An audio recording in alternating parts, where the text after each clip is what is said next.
fresh, locally grown produce. For many, the Hamilton Farmers Market has a special place in their tummy and their heart. When I was a kid, we went there every single Saturday with my parents, and my parents would meet up with other friends there, and then, all the kids would play together. It reflects the best of the city, which is its diversity, its friendliness, its entrepreneurial spirit, and its spirit of resilience, which unfortunately is really being tested. When the pandemic struck in March, traffic through the market came to a screeching halt. You're talking about you go there for lunch, but no one was in those buildings. Initially, the city, which owns the market space, asked the 50-plus vendors that they were only on the hook for 25% of their monthly rent. But in December, council voted to collect. The stallholders will have to pay, but they'll give them a year. It's deferred for a year, the 75% that they did not pay.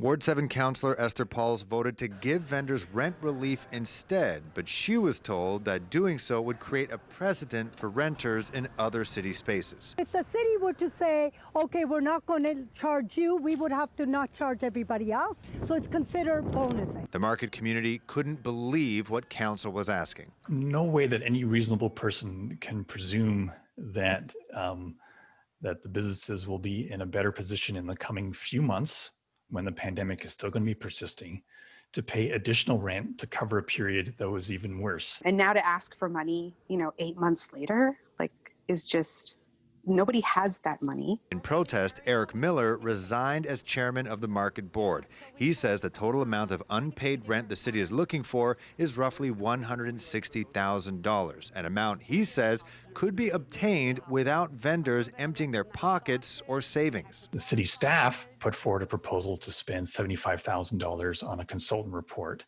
to be done this year to explore governance arrangements in the market. Put that in perspective, that's equivalent to half of the amount that we're talking about.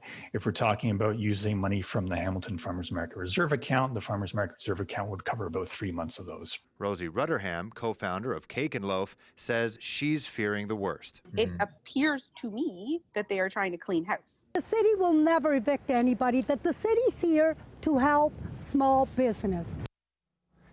Farmers Market is set to reopen on Thursday after several renovations. Miller tells me that he fears that some vendors may not even show up in protest to the contract.